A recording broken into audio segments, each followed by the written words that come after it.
सकारात्मक मनसायबाट गरिएका टिप्पणी र मनसायबाट गरिएका टिप्पणी भएका विचार व्यक्त भएका भावना र सुझावहरू सरकारका भावना र सुझावहरू ग्रहणयोग्य मार्गदर्शन कुरा म यहाँहरूको बीचमा राख्न चाहन्छु।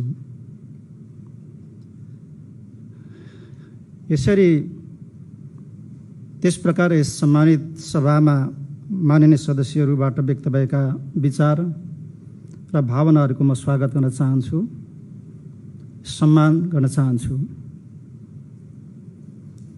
बाँकी निजी स्वभावजन्य केही अभिव्यक्तिहरू र विरोधका लागि विरोध दर्ज गर्न राखिएका विचारहरूप्रति मेरो खासै टिप्पणी नरहने कुरा पनि म निवेदन गर्न चाहन्छु। सभामुख महोदय, म सुरुमै दुईवटा कुरा राखेर अर्थात् नीति तथा कार्यक्रममा भएको त्रुटिलाई सच्याएर मिलाएर म विषयमा प्रवेश गर्न चाहन्छु। पहिलो, सम्बोधनको क्रममा माननीय सभामुखपछि माननीय सदस्यहरू भएकोलाई सच्याएर माननीय सभामुख बनाइने कुरा म राख्न चाहन्छु। यो अन्यथा सोचाइबाट नभई यसपटक सङ्घीय सरकारले प्रस्तुत गरेको नीति कार्यक्रमको ढाँचालाई हेर्ने क्रममा भएको त्रुटि हो भन्ने कुरा म माननीय सभामुख महोदय र सबै माननीय सदस्यहरूलाई स्पष्ट पार्न चाहन्छु। दोस्रो, माननीय सदस्यहरूलाई सुरुमा बाँडिएको नीति कार्यक्रमको जुन कपी छ त्यहाँ एउटा दोहोरिएको बुदालाई हटाइएको छ अर्को छपाईमा र अन्य दोहोरिएका वाक्यांशहरूलाई समेत त्यसमा मिलाइएको छ। यस प्रकार नीति कार्यक्रमको जम्मा बुदा सङ्ख्या 223 रहेको कुरा म यहाँलाई जानकारी गराउन चाहन्छु। नीति तथा कार्यक्रम यसपटक सानो बनाउने सोचाइ हुँदाहुँदै अलिकति लामो जस्तो हुन गएको छ, हेर्दा त्यस्तो देखिएको छ। तर यथार्थमा यसपटकको नीति र कार्यक्रम छोटो नै छ। लामो किन देखियो भन्दा मैले पनि हेरेँ सरसर्ती झन्डै 70वटा बुदाहरू चाहिँ हामीले राख्दा राम्रो हुने भएकोले, राख्नै पर्ने भएकोले हामीले राखेका रहेछौँ। अब स्वागत गर्ने कुरा, शहीदहरूप्रति श्रद्धाञ्जली गर्ने कुरा, सम्मान व्यक्त गर्ने कुरा, शुभकामना दिने कुरा, आभार व्यक्त गर्ने कुरा लगायतले 8वटा बुदाहरू लिएको रहेछ।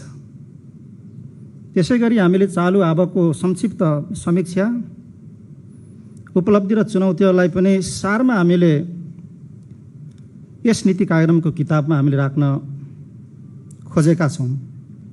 त्यसले 24वटा बुदाहरू लिएको रहेछ। अनि हामीले नीतिगत रूपमा गरिने केही महत्त्वपूर्ण कुराहरू हामीले समावेश गरेका छौँ। त्यसले 38वटा बुदा लिएको रहेछ। यसरी 70वटा बुदा चाहिँ यो वार्षिक नीति कार्यक्रममा थपिएको अवस्था छ, यसरी रहेको अवस्था छ। यस प्रकार यो नीति कार्यक्रम अलिकति लामो जस्तो देखिएको छ।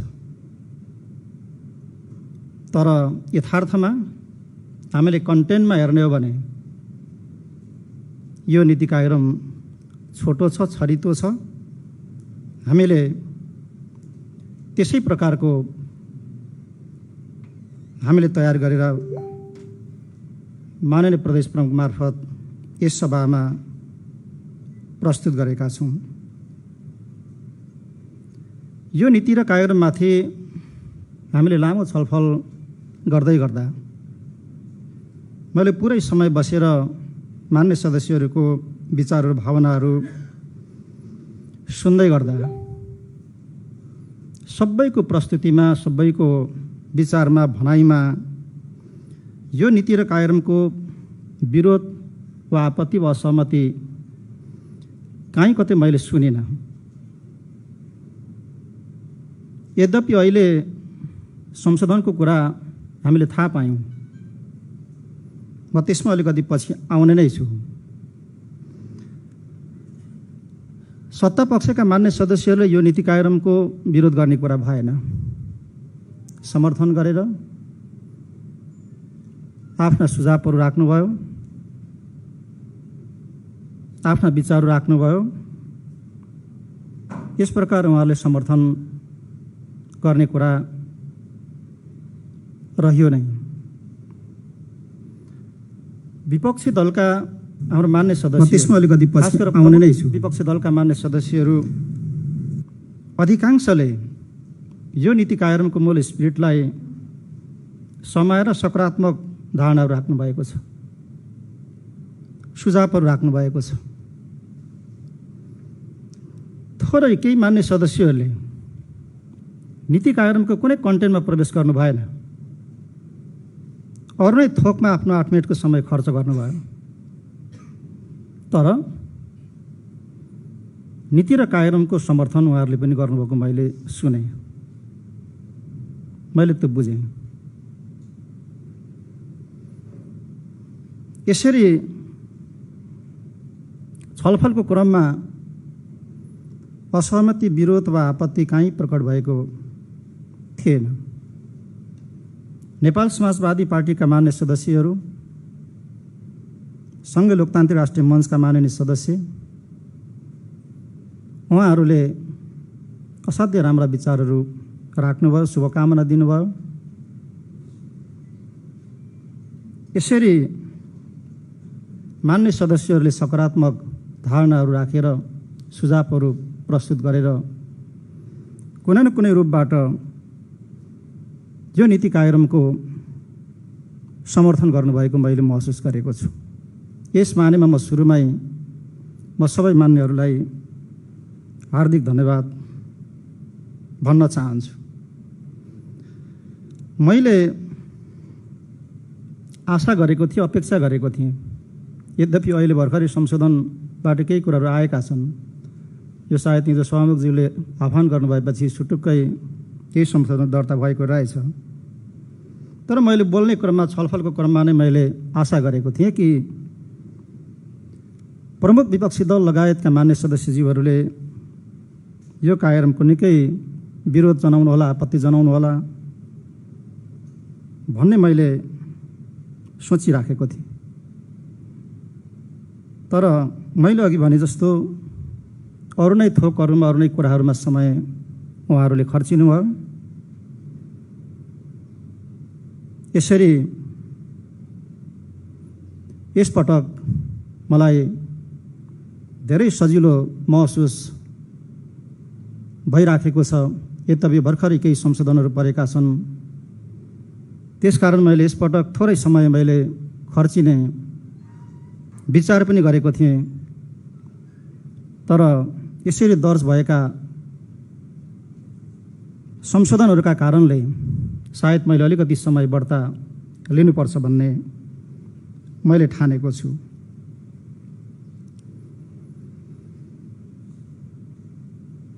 मैले खास गरेर प्रमुख विपक्षी दलका मान्य सदस्य केही जनाले, मैले अघि पनि भने, नीति कार्यक्रमको कुनै कन्टेन्टमा प्रवेश नगरिकन केही कुराहरू उहाँले राख्नुभएको मैले सुने। जस्तो कि गत वर्ष प्रदेश प्रमुखलाई उभ्याइयो, यसपटक आरामले बसाइयो। गत वर्ष प्रदेश प्रमुखको खलखली पसिना आयो, यसपटक पसिना आएको देखिएन। गत वर्ष प्रदेश प्रमुखलाई पङ्खामा राखियो, यसचोटि एसीमा राखियो। गत वर्ष एकै ठाउँ मान्य सदस्यलाई राखियो, यसपटक 2 ठाउँमा राखियो।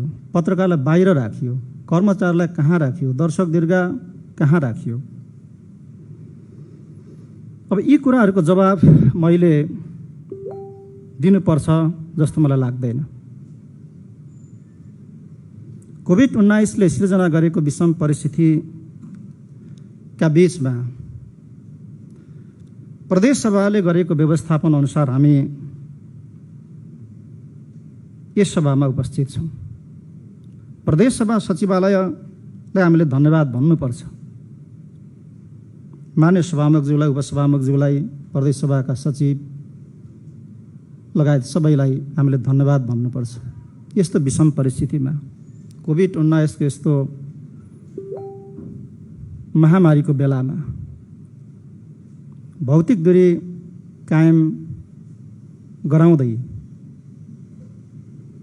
यस प्रकारको व्यवस्थापन प्रदेश सभाको सचिवालयले गर्नु यो असाध्य राम्रो कुरा हो। यसकारण यो परिस्थितिबाट कोही मान्य सदस्यहरू अनभिज्ञ हुनुहुन्छ होला भन्ने मैले ठान्दिनँ, किन सबै मान्यज्यूहरू यो परिस्थितिको बारेमा विज्ञ हुनुहुन्छ। अनि यो लामो भाषण भयो भन्ने कुरा पनि केही मान्य सदस्यज्यूहरूले भन्नुभयो, पहिले अघि नै बताइसके। अनि यो नीति कार्यक्रम चाहिँ शब्दजालको पोको भयो, यो कथाको पोको रूपमा आयो, बुट्टै बुट्टाले भरिएको आयो, मनगढन्ते रूपमा आयो। यी आदि आदि कुराहरू समेत प्रकट भएको मैले सुने। तर मैले धेरै न्यालेर मैले अपेक्षा गरेँ, आशा गरेँ कि पोको खोलेर पोकोभित्र के छ ती कुराहरू केलाएर टिप्पणीहरू आउलान्, मान्यज्यूले गर्नुहोला भन्ने आशा गरेको थिएँ मैले, अपेक्षा गरेको। त्यो चाहिँ प्रकट भएन छलफलको क्रममा। चुनावी घोषणा पत्रको रूपमा आयो भन्ने टिप्पणी पनि मैले सुने। चुनाव आउन अझै 3 वर्ष छ। सायद त्यति बेला कुन प्रकारको नीति कार्यक्रम प्रस्तुत गर्नुपर्छ त्यो पछि नै थाहा होला। तर चुनाव आउन अझै 3 वर्ष बाँकी छ। म मान्य सदस्यज्यूहरूलाई स्मरण गराउन चाहन्छु। यसरी छलफलको क्रममा विचार र भावनाहरू राख्ने क्रममा कुनै पनि बुँदामा आफ्नो असहमति र आपत्ति प्रकट भएको मैले देखिनँ। जुन प्रकारले यो किताबको बाहिर आवरण हेरेर टिप्पणीहरू भएका छन्, यसमा मैले केही भन्नु छैन। यसरी छलफलको क्रममा सबै मान्य सदस्यहरूले यो नीति र कार्यक्रमको कुनै न कुनै रूपमा समर्थन गर्नुभएको छ। यस मानेमा म खुसी व्यक्त गर्न चाहन्छु र धन्यवाद भन्न चाहन्छु। अब म प्रस्तुत नीति कार्यक्रमको प्रमुख केही मुख्य विषयहरूमा म प्रवेश गर्न चाहन्छु, जुन विषयहरूमा कुनै पनि मान्य सदस्यज्यूहरूको असहमति छैन। अहिले पनि रेकर्ड खोलेर सुन्न सकिन्छ, कहीँ कतै विरोध वा आपत्ति कहीँ पनि रेकर्ड भएको छैन। हामीले भन्यौँ कि नीति तथा कार्यक्रमको मूल भागमा प्रवेश गर्दै सुरुमै हामीले भन्यौँ कि कोरोना भाइरसको महामारीबाट सिर्जिएको सङ्कटबाट प्रदेशलाई मुक्त गराउनु प्रदेश सरकारको पहिलो दायित्व हुनेछ। अझ हामीले त्यसलाई स्पष्ट बनायौँ कि कोभिड-19 विरुद्धको सङ्घर्ष र जनताको जीवन रक्षाको विषय प्रमुख हो। कोभिड-19 को प्रभाव लामो समयसम्म रहने कुरालाई ध्यानमा राखेर कोभिड-19 सँग जुझ्नका लागि, कोभिड-19 लाई पराजित गर्नको निम्ति एक ढिकाउनुको विकल्प छैन भन्ने कुराको आह्वान समेत यो कार्यक्रम मार्फत हामीले गरेका छौँ। तर टिप्पणी हुँदा यहाँ अरू नै टिप्पणीहरू भएका छन्। यो कुराको विरोध भएन। भएका टिप्पणीको बारेमा पछि म आउँछु। कोभिडका बारेमा सरकारले बोलेन, परिस्थिति बुझेन, सामान्य एजम्सनमा सरकार आयो। यो एक्लै हिँड्न खोज्यो, एक्लै हिँडिरहेछ आदि जस्ता कुराहरू पनि कोभिड-19सँग जोडेर आएका छन्। त्यसको जवाबहरू म पछि नै दिन्छु। हामीले परिस्थिति बुझेर नै यसपटकको हाम्रो नीति र कार्यक्रम हामीले प्रस्तुत गरेका छौँ। हामीले हाम्रा प्राथमिकताहरूको पुनर्प्राथमिकीकरण गर्ने काम गरेका छौँ। जनताको स्वास्थ्य र जनताको सुरक्षा पहिलो प्राथमिक कुरा हो। हामीले यसरी स्वास्थ्यलाई पहिलो र उच्च प्राथमिकतामा हामीले राखेका छौँ। हामीले कृषिलाई, रोजगारी सृजनालाई हामीले उत्तिकै उच्च प्राथमिकतामा हामीले राखेका छौँ र हामीले प्रष्ट रूपमा भनेका छौँ कि हामीले थालेका महत्त्वपूर्ण सडक लगायतका पूर्वाधारका कामहरूलाई हामी निरन्तरता दिन्छौँ। हामी त्यसलाई कोभिड-19को नाममा हामी रोक्न सक्दैनौँ। यो कुरा हामीले प्रष्ट भनेका छौँ। यी कुराहरूको बारेमा पनि विरोध र आपत्ति भएको मैले खासै सुनिनँ। तर हामीले प्रष्ट रूपमा हाम्रा प्राथमिकताहरू र कोभिड-19ले सिर्जना गरेको परिस्थितिलाई ध्यानमा राखेर नै हामीले यो नीति र कार्यक्रमलाई हामीले प्रस्तुत गरेका हौँ। हामीले भनेका छौँ सुरुमा कसैले विरोध गर्नु भएन, या त ध्यान पुगेन त्यहाँ। हामीले भन्यौँ कि कम्तीमा प्रादेशिक स्तरको एउटा विशिष्टीकृत बहुविशिष्टीकृत एउटा सेवा आरोग्य अस्पताल जो सरुवा रोगसँग सम्बन्धित अनुसन्धान केन्द्रको स्थापना गर्ने कुरा हामीले गरेका छौँ। बरु सुझावमा सबै जिल्लामा पनि यस्तो सरुवा रोगसँग सम्बन्धित छुट्टै अस्पतालहरू चाहिन्छ भन्ने कुरा राख्नु भएको छ। तर यो कुरा चाहिँदैन भनेर कुनै मान्य सदस्यहरूले विरोध गर्नु भएन। हामीले हरेक जिल्लामा रहेका जिल्ला अस्पतालहरूको स्तर उन्नतिको कुरा गरेका छौँ। हामी नयाँ पूर्वाधार बनाउन सक्दैनौँ, हामी नयाँ बिल्डिङहरू बनाउन सक्दैनौँ यो कोभिड-19को बेलामा। तर जहाँ पूर्वाधार छ र त्यो पूर्वाधारमा हामीले स्तर उन्नति गर्न चाहेका उपकरणहरू राख्न मिल्न र सकिने अवस्थासम्म हामीले कम्तीमा 4वटा भेन्टिलेटर सहित आवश्यक उपकरण र जनशक्तिहरूको कुरा गरेका छौँ। यसमा पनि मैले कुनै पनि प्रकारको विरोध वा आपत्तिको स्वरहरू मैले सुनेन। हामीले कोशी अस्पताललाई प्रदेश मातहतमा ल्याउने कुरा गरेका छौँ। हामीले मेची अस्पताललाई हामीले स्तर उन्नति गर्ने कुरा गरेका छौँ। भोलि त्यसलाई हामीले प्रादेशिक अस्पतालको रूपमा हामीले त्यसलाई लिएर जानु छ। हामीले धनकुटा अस्पताललाई हामीले प्रादेशिक एउटा शिक्षण अस्पतालको रूपमा स्तर उन्नति गर्ने कुरा गरेका छौँ। हामीले स्वास्थ्य बिमाको कुरा गरेका छौँ। हामीले थुप्रै कार्यक्रमहरू हामीले प्रष्ट रूपमा प्रस्तुत गरेका छौँ। चाहे त्यो ज्येष्ठ नागरिकहरूलाई दन्त उपहार दिने कुरा होस् वा रोग पाल्ने होइन फाल्ने हो भन्ने जस्ता कार्यक्रमहरू हामीले सारेका छौँ। यी कार्यक्रमहरूको विरोध भएन। हामीले शिक्षातर्फ अलि बढी हामीले अनलाइन शिक्षालाई यति बेला भर्चुअल मतलब चाहिँ कक्षाहरूलाई र हामीले अलि बढी इन्टरनेटको मतलब पहुँचबाट हामीले विद्यालयलाई कसरी जोड्न सकिन्छ भन्ने कुरालाई अलिकति हामीले जोड दिएका छौँ। हामी विद्यालयतर्फ पनि हामी नयाँ स्कुलहरू बनाउन सक्दैनौँ, भवनहरू बनाउन सक्दैनौँ। भएको पूर्वाधारमा हामीले के गर्न सकिन्छ, प्राविधिक शिक्षा, अन्य मतलब आइटी शिक्षाहरूलाई कसरी प्राथमिकताका साथमा लिएर जान सकिन्छ हामीले जोड दिएका छौँ।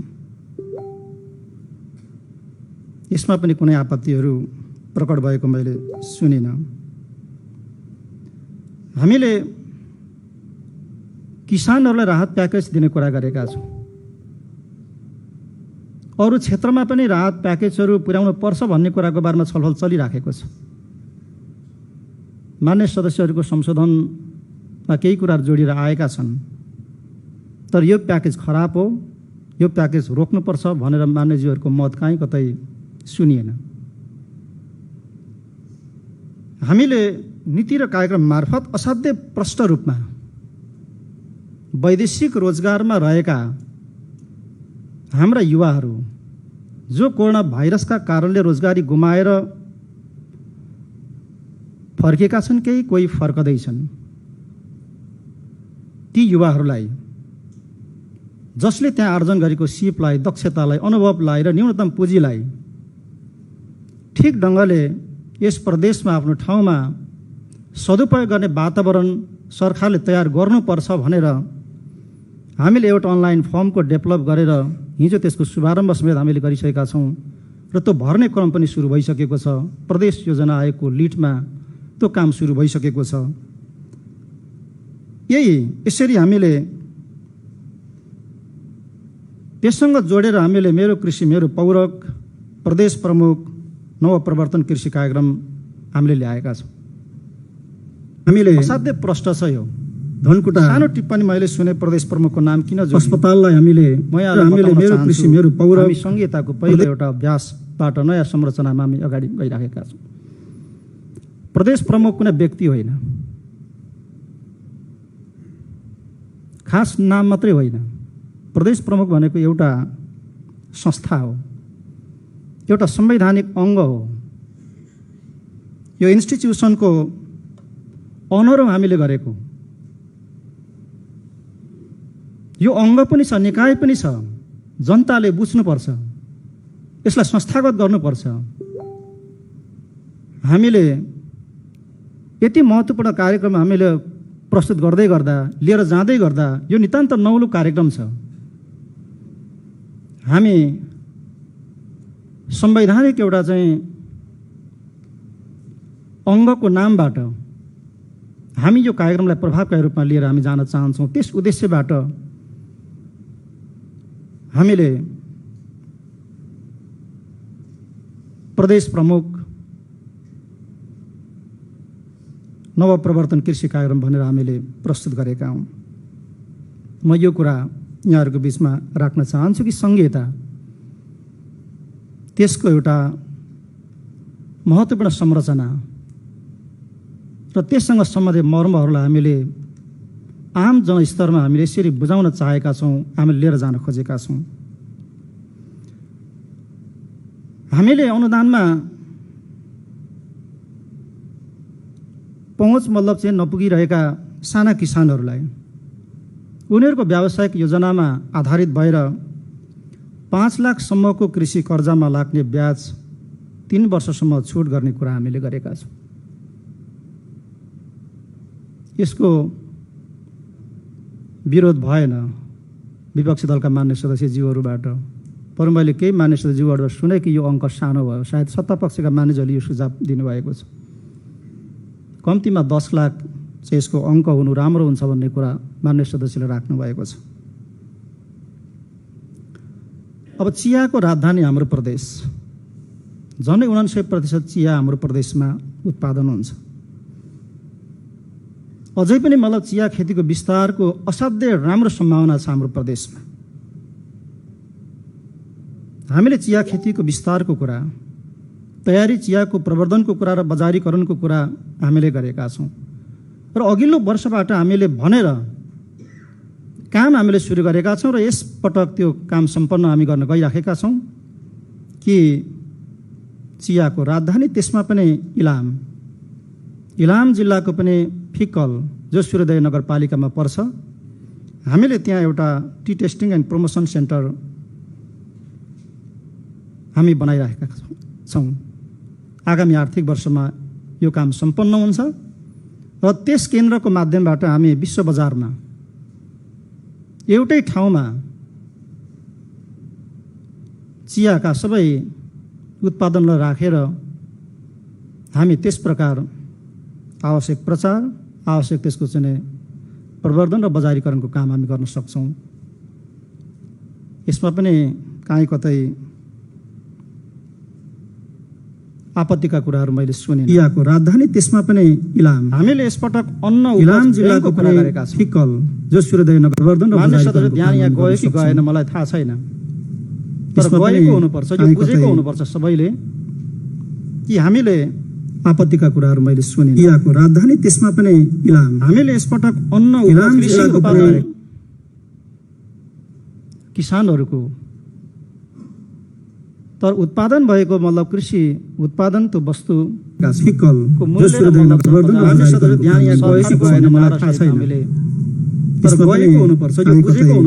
ब्याङ्कको हामीले कुरा गरेका छौँ कि हामीले हामीले गर्नै पर्छ कि अब किसानहरूले उत्पादन गरेको कुनै पनि वस्तु अब खेर जान सक्दैन र दिन हुँदैन। हामीले यस बिचमा पनि केही सहकारीहरूलाई परिचालन गरेर सहकारीहरूको माध्यमबाट हामीले केही अभ्यासहरू हामीले सुरु गरेका छौँ। तर यसलाई हामीले ठोस रूपमा अगाडि बढाउने हिसाबले हामीले अगाडि बढाएका छौँ। किसान कार्डको कुरा पनि ल्याइएको छ। अब को किसान हो कि होइन हामीले पहिचान गर्न जरुरी छ, यसको तथ्याङ्क हामीले लिन जरुरी छ। त्यसका आधारमा अनि कृषि क्षेत्रमा सरकारले गर्न चाहेको कुरा के हो, पुर्याउन खोजेको कुरा के हो, हामी त्यस प्रकार कृषि क्षेत्रलाई हामीले प्राथमिकतामा राखेर केही नयाँ कार्यक्रमहरू हामीले लिएका छौँ। हामीले परम्परागत रूपमा दिँदै आएको नगद अनुदानलाई हामीले अब रोक्ने कुरा गरेका छौँ, त्यसलाई निरुत्साहित गर्ने कुरा गरेका छौँ र हामीले भनेका छौँ कि उत्पादनमा आधारित अन्तिम उत्पादनका आधारमा केही अनुदानहरू दिने कुरालाई हामीले स्पष्ट रूपमा हामीले राखेका छौँ। यो प्रदेशलाई फलफुलको एउटा राजधानीको रूपमा विकास गर्ने उद्देश्यबाट आगामी दशकलाई फलफुल दशक बनाउने घोषणा हामीले गरेका छौँ।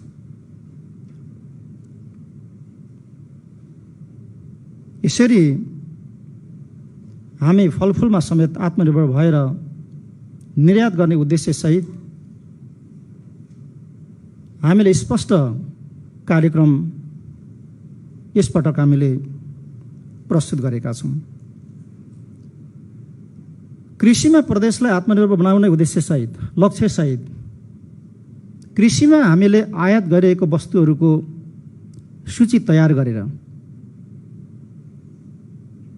ती वस्तुहरूको आयातलाई न्यून गर्नको निम्ति, त्यसलाई विस्थापित गर्नको निम्ति योजनाबद्ध ढङ्गबाट ती वस्तुहरूको उत्पादनमा जोड दिनको निम्ति हामीले केही कार्यक्रमहरू हामीले यसपटक तयार गरेका छौँ र निर्यात जन्य उत्पादनहरू त्यो अलैँची, अदुवा, चिया लगायतका वस्तुहरूको पनि सूची तयार गरेर त्यसको बजारको कुरा, त्यसको प्रशोधनको कुरा, त्यसलाई ब्रान्डिङ गर्ने कुरामा जोड दिने कुरा हामीले प्रष्ट रूपमा हामीले गरेका छौँ।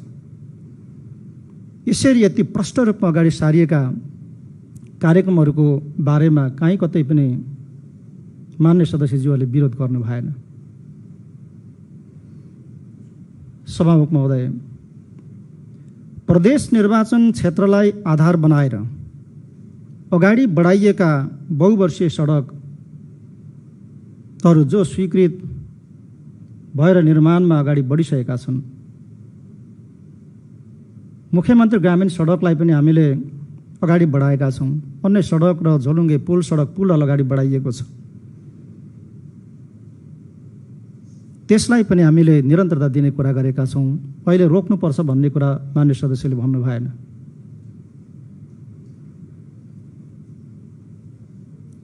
हामीले गएको वर्षबाट मान्य सदस्यज्यूहरूलाई खास गरेर चाहिँ जनतासँग प्रत्यक्ष रूपमा जोड्नको निम्ति निर्वाचन क्षेत्र पूर्वाधार विकास र निर्वाचन क्षेत्र विकास कार्यक्रम हामीले सुरु गरेका छौँ। यसपटक यो नीति र कार्यक्रममा पनि निरन्तरता दिने कुरा हामीले गरेका छौँ। यो कुराका बारेमा मान्य सदस्यज्यूहरूले काहीँ कतै टिप्पणी गर्नु भएन। बरु मान्य सदस्यज्यूहरूको मैले सुने कि केही रकमहरू थप्दा राम्रो हुन्छ। यो प्रभावकारी छ कार्यक्रम। सुझावहरू त्यस प्रकार आएको मैले सुनेको छु। यसरी हामीले थुप्रै मतलब कार्यक्रमहरू असाध्यै प्रष्ट रूपमा जो सम्भव छ, कारण गर्न योग्य छन्, हामीले नीति र कार्यक्रमको माध्यमबाट हामीले प्रस्तुत गरेका छौँ। हामीले विद्युत उत्पादनमा जोड दिने कुरा गरेका छौँ, त्यो गर्दै आएका छौँ। हाम्रो जे लक्ष्य छ त्यो लक्ष्यमा आधारित भएर हामी अगाडि बढिराखेका छौँ।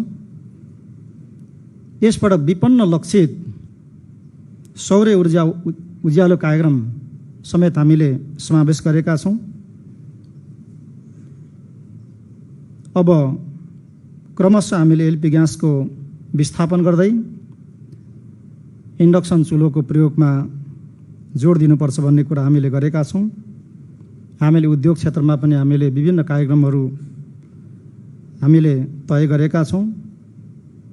हामीले एउटा नयाँ, यसभन्दा अगाडि पनि हामीले अलिकति बोल्यौँ, तर यति प्रष्ट हामीले बोलेका थिएनौँ। तर यसपटक यस प्रदेशमा व्यावसायिक यो बाँस खेती र त्यससँग सम्बन्धित उद्योगहरूलाई विशेष प्रोत्साहन गर्ने कुरा हामीले गरेका छौँ। बाँस खेतीको असाध्यै सम्भावना छ र अन्तर्राष्ट्रिय बजारमा पनि हामी यो बाँसलाई हामी लिएर जान सक्ने एउटा सम्भावना छ हामीसँग। त्यसलाई समेत ध्यानमा राखेर हामीले कार्यक्रमहरू हामीले प्रस्तुत गरेका छौँ। हामीले पर्यटकीय पूर्वाधार निर्माणको कुरा पनि थोरै गरेका छौँ। हामीले सुरु गरेका कामहरूलाई कम्प्लिट गर्ने हिसाबले हामी केन्द्रित हुन खोजेका छौँ। केही सम्भाव्य अध्ययनहरूको हामीले कुरा गरेका छौँ, तालतलैयाहरूको कुरा गरेका छौँ, सिमसार क्षेत्रहरूको संरक्षणको कुरा गरेका छौँ।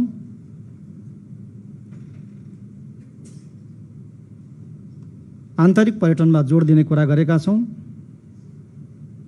र हामीले एउटा कुरा यो नीति र कार्यक्रममा हामीले प्रष्ट बोलेका छौँ, खास गरी यो वनसँग सम्बन्धित भएर। हामीले जहिले पनि वन संरक्षणको कुरा गर्दै आइराखेका छौँ। कानुन बनाउँदा पनि वन संरक्षणको मात्रै बन्दै आएका छन्, तर त्यसको व्यवस्थापन गर्ने, त्यसको उपयोग गर्ने सन्दर्भमा प्रष्ट कानुनहरू छैनन्। त्यसका कारणले वन संरक्षणको नाममा हाम्रा वनहरू बुढो हुने, कुहिने, सडिने, वन काट्न नपाइने, नमिल्ने, अनि काठ चाहिँ बाहिरबाट चाहिँ अरबौँको आयात गरेर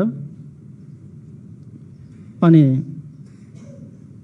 आफ्नो मतलब समस्याको चाहिँ समाधान गर्ने, यो खालको एउटा परिपाटीबाट हाम्रो देश चल्दै आएको छ। त्यसैले हामीले भनेका छौँ कि वनको संरक्षणको मात्रै होइन, वनको व्यवस्थापनको र उपयोगको कुरामा हामीले जोड दिएका छौँ। हाम्रा वनहरूमा भएको काठ कुहिएर सडिएर जाने, बस्ने अनि काठ बाहिरबाट आयात हुने विडम्बनाबाट मुक्त हुनको निम्ति प्रष्ट कानुन छिट्टो बनाउनको निम्ति मैले सम्बन्धित मन्त्रालय मन्त्रीजीलाई मैले भनेको छु।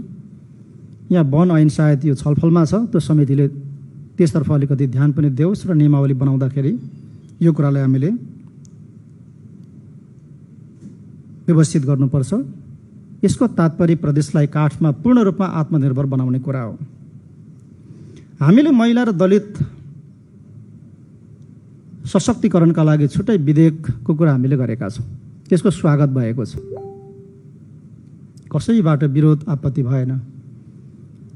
फेरि पनि यसमा एकपल्ट म स्मरण गर्न चाहन्छु कि मैले ध्यान चाहिँ मुख्य रूपमा प्रमुख विपक्षी दलका मान्य सदस्यहरूतर्फ मैले इङ्गित गरिराखेको छु कि विरोध आपत्ति वा असहमति कहीँ प्रकट भएको छैन कुनै बुँदामा यहाँहरूको तर्फबाट।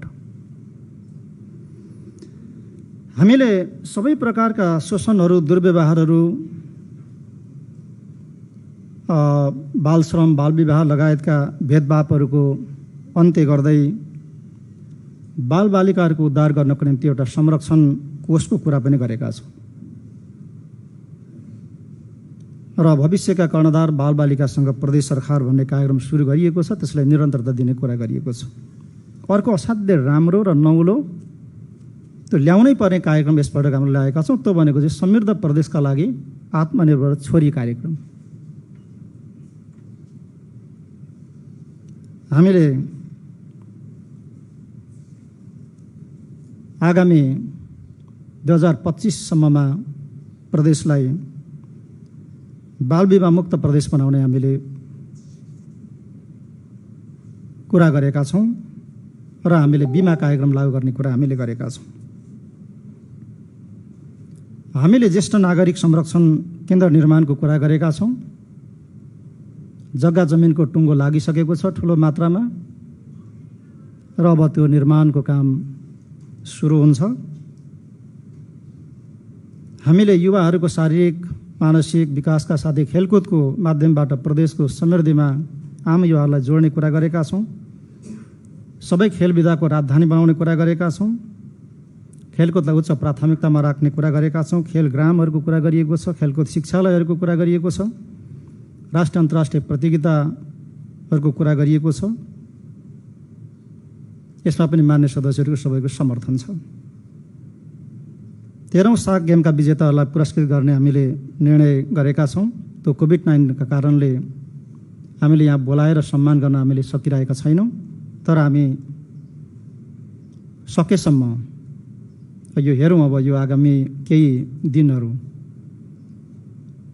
यदि सम्भव भएन भने सम्बन्धित व्यक्तिको व्यक्तिगत मतलब चाहिँ खातामा वा अर्को आर्थिक वर्षमा हामी उहाँलाई सम्मान गर्ने कुरा पनि म यहाँ प्रश्न चाहिँ पार्न चाहन्छु।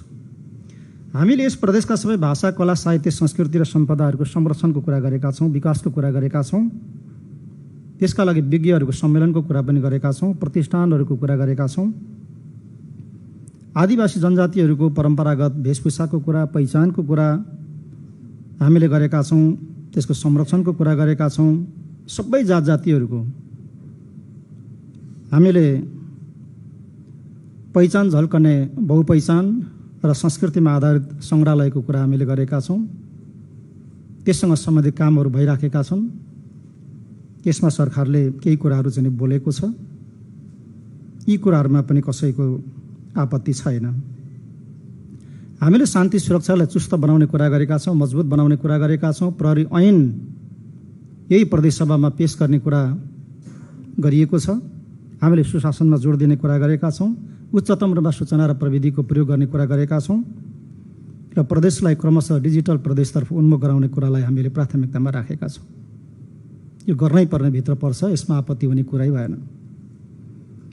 हामीले आम सञ्चार प्रतिष्ठानहरूको माध्यमबाट सबै सञ्चार माध्यमहरूलाई व्यवस्थित गर्ने कुरा गरेका छौँ र पत्रकारिता क्षेत्रको संस्थागत विकासको कुरा गरेका छौँ, क्षमता अभिवृद्धिको कुरा गरेका छौँ।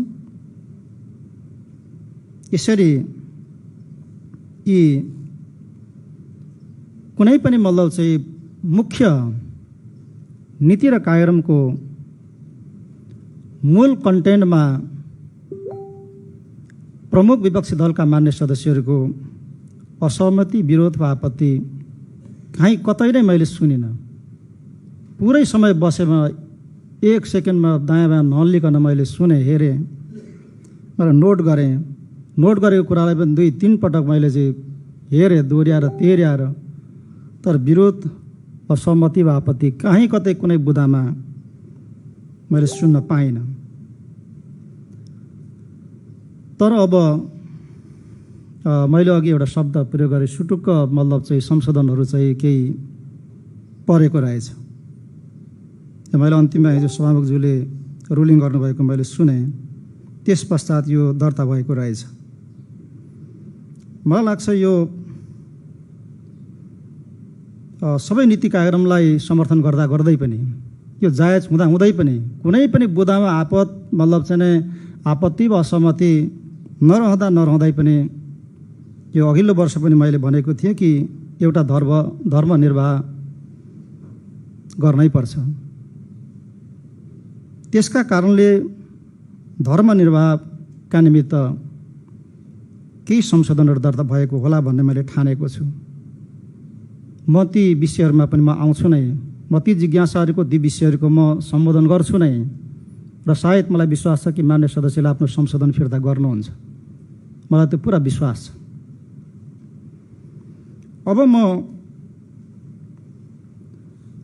मान्य सदस्यले केही जिज्ञासाहरू, संशयहरू राख्नु भएको छ। म त्यसका बारेमा म अलिकति प्रवेश गर्न चाहन्छु। सबभन्दा पहिला यो नीति र कार्यक्रममा हामीले एउटा महत्त्वपूर्ण बुँदा त्यहाँ सायद सबै मान्यज्यूहरूको ध्यान गएको छ कि हामी कुन जगमा उभिन चाहिरहेका छौँ र हिँड्न खोजिरहेका छौँ र हाम्रो लक्ष्यको मतलब चाहिँ केन्द्रबिन्दु के हो भन्ने कुरालाई हामीले सुरुमा राखेका छौँ। हामीले भनेका छौँ कि विद्यमान उत्पादन र वितरणको परम्परागत प्रणालीमा व्यापक परिवर्तन गर्ने र सुधार गर्ने कुरा हामीले गरेका छौँ र नयाँ प्रणाली मार्फत हामीले समाजको सबभन्दा तल्लो वर्गमा समुदायमा पहुँच पुर्याउने र न्यायोचित वितरणको सुनिश्चितता गर्ने कुरा हामीले गरेका छौँ र त्यसका मार्फत समाजवादका आधारहरू तयार गर्ने कुरा हामीले गरेका छौँ। संविधानको जे मर्म हो, जे स्पिरिट हो, जे आत्मा हो, त्यो कुरालाई हामीले सारमा यस प्रकार खिचेर यो जगमा उभिएर हामीले अगाडि बढ्ने कुरा हामीले गरेका छौँ। मान्य सदस्यहरू अधिकांशले नीति र कार्यक्रमको कार्यान्वयन चुनौतीपूर्ण छ, हाम्रो दक्षता कमजोर छ भन्ने कुरा राख्नुभएको छ। यो सत्य कुरा हो। वास्तवमा चुनौती भनेको नै हामीले बनाएका योजना, हामीले बनाएका कार्यक्रम र नीतिहरूको कार्यान्वयनमा छ। हामी नयाँ संरचनामा छौँ तर पूर्ण संरचना अहिलेसम्म तयार भइसकेको छैन। जनशक्ति, जुन जनशक्ति हामीलाई चाहिने हो त्यो जनशक्ति आज हामीसँग छैन। त्यसका लागि बाटोहरू अझै पनि खोल्न बाँकी छ। त्यसैले चुनौती छ नै। भएको मौजुदा जनशक्तिमा दक्षताको मतलब चाहिँ कुरा गर्ने हो भने दक्षताको पनि असाध्यै ठुलो खडेरी छ। यो कुरालाई सरकारले राम्ररी बुझेको छ, भोगिराखेको छ। तर पनि हामीले यो नीति र कार्यक्रम बनाइरहँदाखेरि कार्यान्वयन गर्न योग्य र लायक नै हामीले बनाएका छौँ, जो मौजुदा हाम्रो संरचनामा, हाम्रो जनशक्तिमा आधारित भएर यसपटकको नीति र कार्यक्रमलाई हामी कार्यान्वयन गर्न सक्छौँ भन्ने हिसाबले नै हामीले यो नीति र कार्यक्रम हामीले बनाएका छौँ। र छिट्टै नै फुक्न बाँकी केही कुराहरू खोलेर हामी आफ्नो छुट्टै सङ्गठन संरचना हामी बनाउन गइराखेका छौँ। प्रदेश लोकसेवा आयोग बनिसकेको छ, त्यसले आवश्यक गृह कार्यहरू गरिराखेको छ। बाटो खोल्नको निम्ति केही बाँकी कुराहरू स्पष्ट भइसकेपछि हामी त्यस प्रकार आफ्नो भने जस्तो भनेको सङ्ख्यामा हामी त्यो जनशक्ति पुरा गर्नेछौँ र त्यसलाई ट्रेन गर्नेछौँ समयबाटै, र त्यो दक्षताको विकास गरेर हामी रफ्तारमा हामी जानेछौँ। अब बजेटको सन्तुलनको बारेमा मान्यज्यूहरूले चासो राख्नु भएको छ। एउटा बजेट र कार्यक्रमहरूको निरन्तरतामा जोड दिनुभएको छ कि कुनै पनि मतलब चाहिँ चालु मतलब चाहिँ कार्यक्रममा समावेश भएका वा कार्यान्वयन गएका योजनाहरू तलमाथि नहोस् भन्ने कुरा एउटा राख्नुभएको छ। ती सबै कार्यक्रम निरन्तरता पाउनुपर्छ भन्ने कुरा गर्नुभएको छ। अर्को बजेट सन्तुलनको कुरा गर्नुभएको छ। हिमाल पहाड र तराईको कुरा गर्नुभएको छ। जहाँ जनघनत्व बढी छ, पैसा मतलब त्यहाँ केन्द्रित हुने कुरा गर्नुभएको छ। यी कुराहरूमा सरकार असाध्यै नै गम्भीर छ, हामी गम्भीर छौँ। सकेसम्म त्यो सन्तुलनलाई मिलाउने कुरामा हाम्रो ध्यान जान्छ, ध्यान पुग्छ।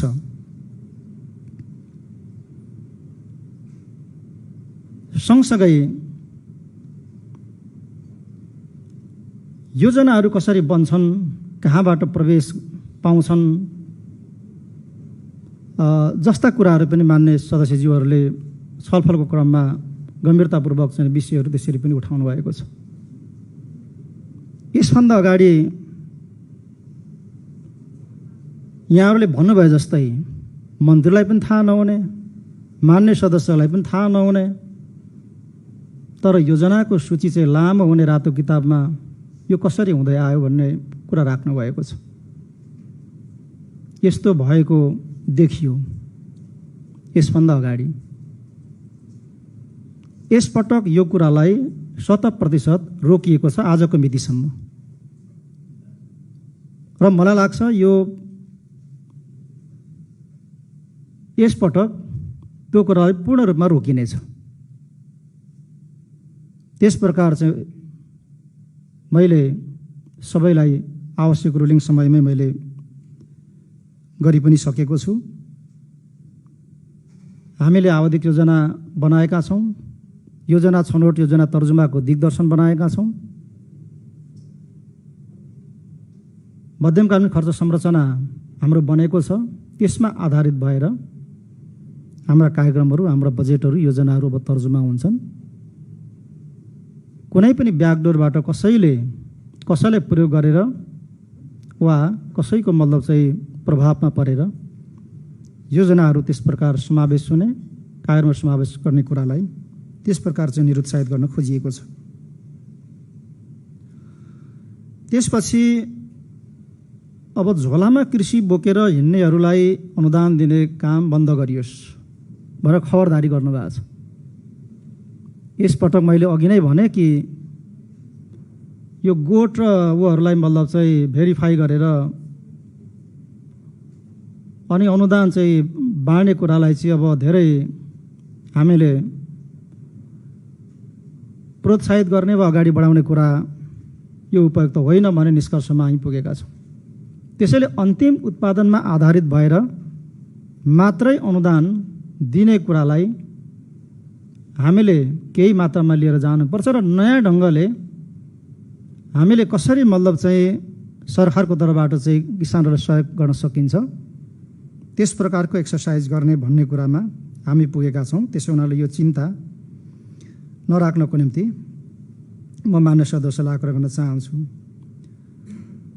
त्यसपछि मान्य सदस्यहरूको जिज्ञासामा अब यो प्रदेशको संरचनाहरू कहिले बन्छ भन्ने कुरा पनि उठाउनु भएको छ। नीति र कार्यक्रममा त्यसलाई पनि हामीले राखेका छौँ।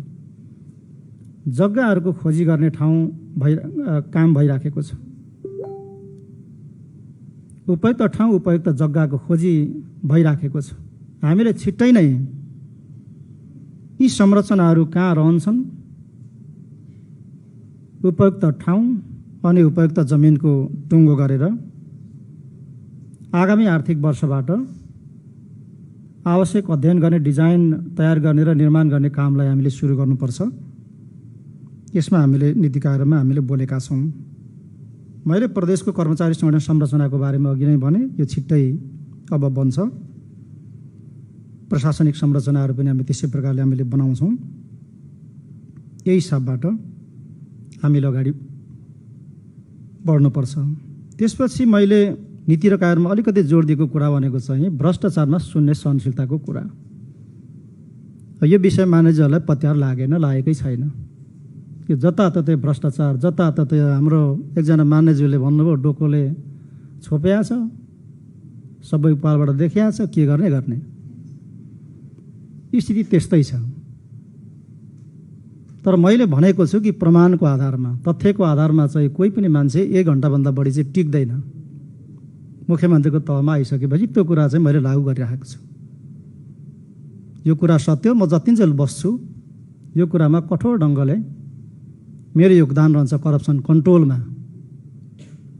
सञ्चले कोही पनि बस्न पाउँदैन यो मामलामा। र यहाँले नपत्याएर अब त्यसपछि चुप लागेर बस्न सरकार सक्दैन, हामी सक्दैनौँ, म सक्दैन। यो पार लाग्दैन भने चुप लागेर बस्न, आँखा चिम्लिन सकिँदैन। अब के संयन्त्र बनाउन सकिन्छ, संसदीय समितिहरूले पनि यसमा ठुलो मतलब चाहिँ भूमिका खेल्नुपर्छ। सबै मान्य सदस्यहरूको चाहिँ उत्तिकै महत्त्वपूर्ण भूमिका हुनुपर्छ। र सरकार चाहिँ यस मामिलामा चाहिँ कुनै पनि प्रकारको कम्प्रोमाइज गर्दैन। तपाईँले विश्वास गर्नुहोस्, साथ दिनुहोस्। त्यस प्रकार चाहिँ यो राज्यलाई ठग्न खोज्ने र फाइदा लिनेहरूलाई चाहिँ सञ्चालले बस्न पाउने खालको परिस्थिति यो प्रदेशमा बन्दैन। कुनै पनि अनियमितता, कुनै पनि कुराहरू तथ्यसहित तपाईँले सुनिराख्नु भएको छ नि। तपाईँहरूले यो प्रदेशमा के भइरहेछ, मुख्यमन्त्रीको टेबलमा पुगेपछि के हुन्छ भन्ने कुरा सुनिराख्नु भएको छ नि। तथ्यसहित आउँदा 1 घन्टा म कुर्दिनँ। त्यस प्रकार यो कुरामा जोड दिनै पर्छ। यसमा कुनै पनि प्रकारको कम्प्रोमाइज हुँदैन। म तपाईँहरूको साथको चाहिँ नै अपेक्षा पनि म चाहन्छु। त्यसपछि मान्य सदस्यज्यूहरूले डिजिटल प्रदेशसँग सम्बन्धित भएर पनि केही कुराहरू जोड्न खोज्नु भएको छ। भनेको यो पनि अहिले सम्भव छैन, के भने होला भन्ने जस्तो पारामा टिप्पणीहरू गर्नुभएको छ। हामीले अहिले डिजिटल प्रदेश बनाउने भनेर हामीले घोषणा गरेका होइनौँ। त्यो दिशातर्फ उन्मुख कुनै कुरा गरेका हौँ। हामीले सुरु कहाँबाट गर्दैछौँ भन्दा मन्त्री परिषदको बैठक कक्षलाई पेपरलेस बनाएर अनि मुख्यमन्त्री कार्यालयमा चिफ मिनिस्टर ड्यासबोर्ड राखेर अबको नयाँ आर्थिक वर्षको सुरुबाटै त्यो ड्यासबोर्ड सञ्चालनमा आउँदैछ। त्यो सरकारको मेरो एउटा कन्सेप्टमा आधारितबाट लामो समय लागेको छ। त्यो असाध्यै प्रभावकारी हुनेछ। त्यसका माध्यमबाट सम्पूर्ण प्रदेशका आफ्ना मतलब चाहिँ मन्त्रालयहरू, मातहतका कार्यालयहरू र 137 पालिकाहरूलाई प्रत्यक्ष रूपमा जोडेर दिन दैनिक सबै कामको रेखदेख, अनुगमन, छलफल, परामर्श आदि सबै गर्न सक्ने हिसाबले हामीले त्यसलाई सञ्चालनमा ल्याउने तयारी हामीले गरिरहेका छौँ। र हामीले लेस पेपरको कुरा गरेका छौँ। यसमा नि केही मान्य सदस्यहरूको टिप्पणी आए जस्तो मैले सुने। लेस पेपर भनेको के भने होला? हामीले क्रमशः कागज प्रयोग गर्ने कुरालाई चाहिँ कम गर्दै लाने भनेको यो चाहिँ हामीले सबै कार्यालयहरूमा। त्यसैले हाम्रो लेस पेपरको अवधारणा अनुरूप अब सबै मन्त्रालयहरूले तयारी गर्ने र डिजिटलाइज एउटा तर्फ चाहिँ आफ्नो काम कारबारहरूलाई त्यसरी गर्ने भनेर हामीले भनेका छौँ। मैले अघि नै किसान कार्ड र यो के रासन कार्ड आदिको बारेमा मैले कुरा गरेँ।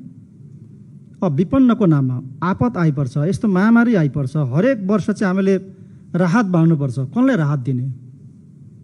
वडा अध्यक्षहरूले स्वीकृत गरेको चाहिँ अब मान्छेहरूको सूचीमा आधारित भएर हामीले राहत बाँड्नु पर्यो। यही महामारीको बेला पनि हामीले राहत बाँड्दाखेरि थुप्रै कुराहरू हामीले सुन्यौँ।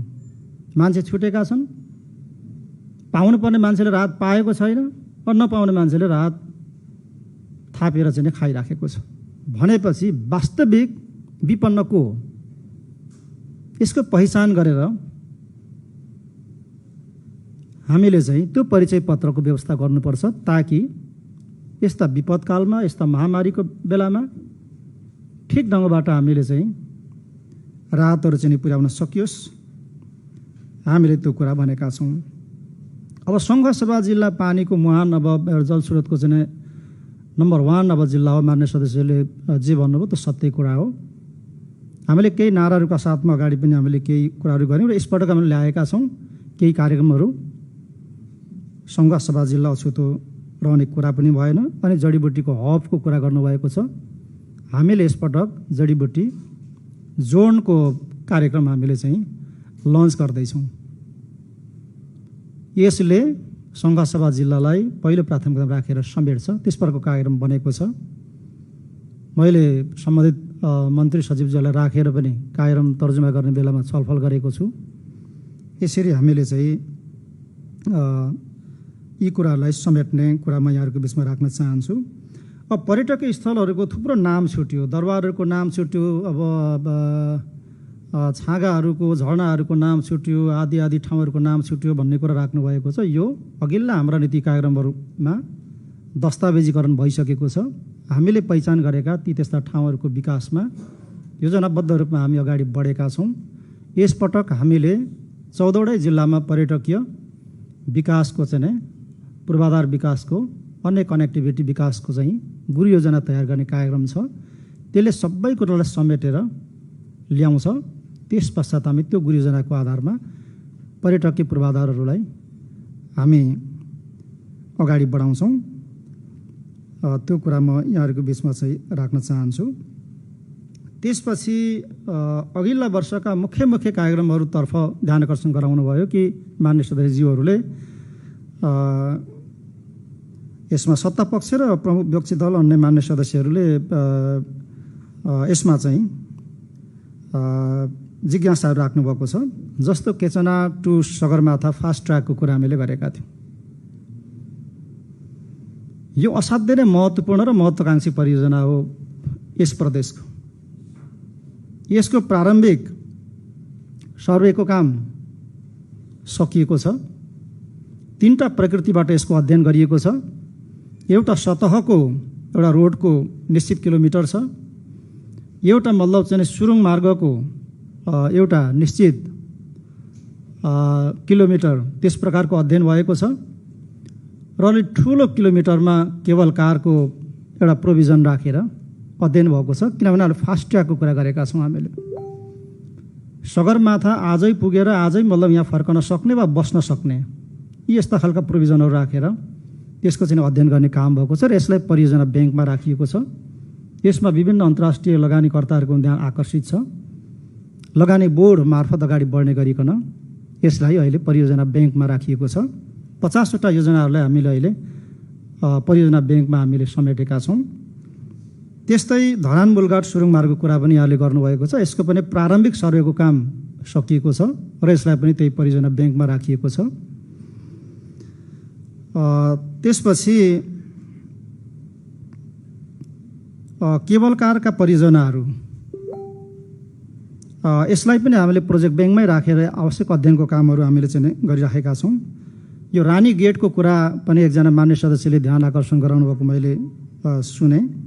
यसको डिजाइन सम्पूर्ण फाइनल भइसकेको छ। अब निर्माणको काम यो नयाँ आर्थिक वर्ष सुरु हुन बित्तिकै निर्माणको काम यो सुरु हुन्छ। यो आकर्षक डिजाइनमा तयार गरिएको छ। इटहरीमा बनाउने भनिएको अन्तर्राष्ट्रिय मतलब सभा भवनको यो यसको पनि अन्तिम डिजाइन यसको फाइनल भइसकेको छ। यो तुरुन्तै अब टेन्डरमा जान्छ। यो नयाँ वर्षको सुरुबाट यो निर्माणको काम यो अगाडि बढ्छ। त्यसपछि राजनेता पार्कको कुरा छ। जग्गा र ठाउँको खोजी भइरहेछ। अहिलेसम्म अब कुन ठाउँमा बनाउने भन्ने कुराको चाहिँ यकिन हुन सकेका छैन। यसलाई चाहिँ टुङ्गो लगाइनेछ र अगाडि यसलाई बढाइनेछ। त्यसको धनकुटा बहुविशिष्टकृत प्रादेशिक शिक्षण अस्पतालको काम को बारेमा पनि र यसको बारेमा धनकुटाका प्राय र अन्य मान्यज्यूहरूले पनि यसमा केही कुरा राख्नुभएको मैले सुने। यसलाई अघिल्लो वर्ष हामीले जे कार्यमा राखेका छौँ त्यही हिसाबले अगाडि बढाउने कुरा चाहिँ कानुनी व्यवस्थासहित यसलाई अगाडि बढाइनेछ।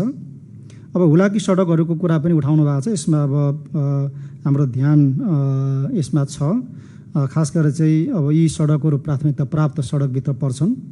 प्रदेशको पहल र प्रत्यक्ष अनुगमनको काम हुन्छ र हामी सङ्घीय सरकारसँग त्यही हिसाबले हामी समन्वय गर्छौँ।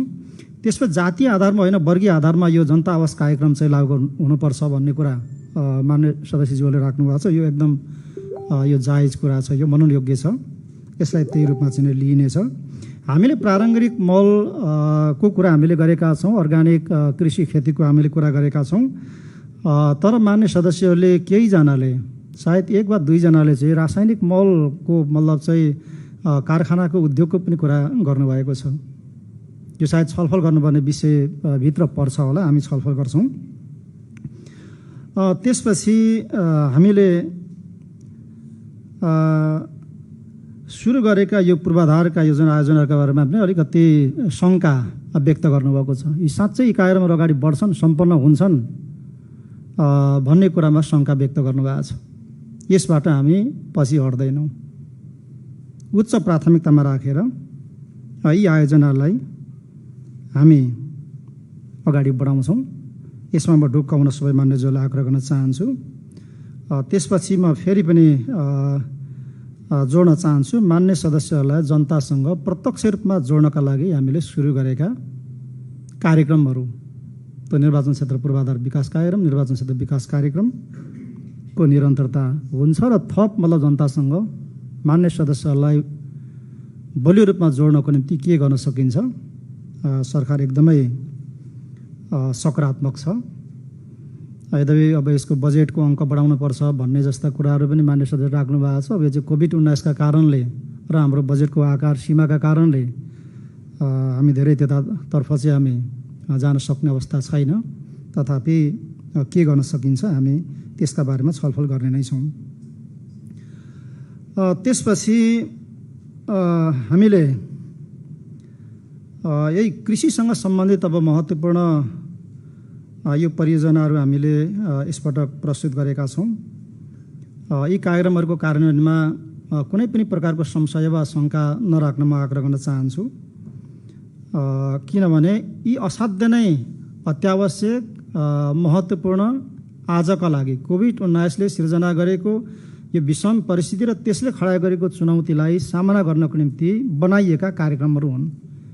यसको कार्यान्वयन अनिवार्य छ, हामी कार्यान्वयन गर्छौँ। यसमा सम्पूर्ण मान्य सदस्यहरूको साथ हुनुपर्छ, चाहिन्छ। त्यस हिसाबले चाहे मैले अघि प्रस्तुत गरेका चाहिँ हाम्रो कृषि हाम्रो पौरख भन्ने कार्यक्रम होस्, चाहे उत्पादन मतलब चाहिँ किसानको मूल्य र बजार चाहिँ सरकारको भन्ने नारा सहितको कार्यक्रम होस्, यी कुराहरूमा चाहिँ एकदमै विश्वास गर्नको निम्ति म मान्य सदस्यज्यूहरूलाई म आग्रह गर्न चाहन्छु। त्यसपछि एकजना मान्य सदस्यज्यूले यो उत्पादनमूलक उद्योगहरूको सञ्चालन गर्ने र प्रोत्साहन गर्ने कुरा उठाउनु भएको छ। यो असाध्यै जायज छ। यो मैले उहाँहरूसँग सुझाव लिने क्रममा पनि मैले नोट गरेको थिएँ।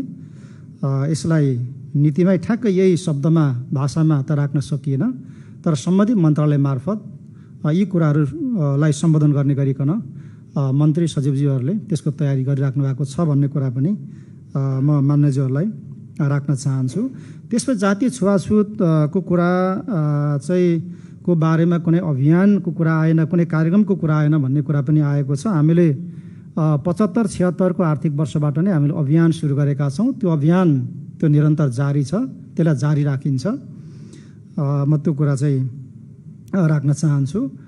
अब वृद्धाश्रम होइन कि ज्येष्ठ नागरिक चाहिँ आश्रम केन्द्र भन्नुपर्छ भन्ने सुझाव पनि मान्य सदस्यज्यूले दिनुभएको छ। हामीले त्यसै प्रकारले यसलाई चाहिँ मिलाइनेछ। अब त्यसपछि चाहिँ एउटा असाध्य नै महत्त्वपूर्ण मतलब चाहिँ कार्यक्रम त्यो प्रदेश सरकारको कार्यक्रम हो, यो प्रदेशको कार्यक्रम हो र नेपालमा नै यो एउटा नौलो कार्यक्रम हो। त्यसका बारेमा केही मान्य सदस्यज्यूहरूको मैले धारणा सुने, यसलाई मैले प्रश्न पार्नुपर्छ। त्यो भनेको चाहिँ हामीले लागु पदार्थ दुर्व्यसनलाई न्यूनीकरण गर्नको निम्ति, नैतिकवान र सभ्य नागरिक चाहिँ तयार गर्नको निम्ति हामीले यस प्रदेशका 2000 विद्यालयहरूमा 12+ अध्ययन गर्ने चाहिँ 2 लाख विद्यार्थीहरूलाई म अघि बढ्छु भन्ने नाराका साथमा सगरमाथा टिन्स क्लबमा आबद्ध गरेर परिचालन गर्ने कार्यक्रम हामीले सञ्चालन गरिराखेका छौँ। 1600 विद्यालयहरूमा यो गठन भइसक्यो।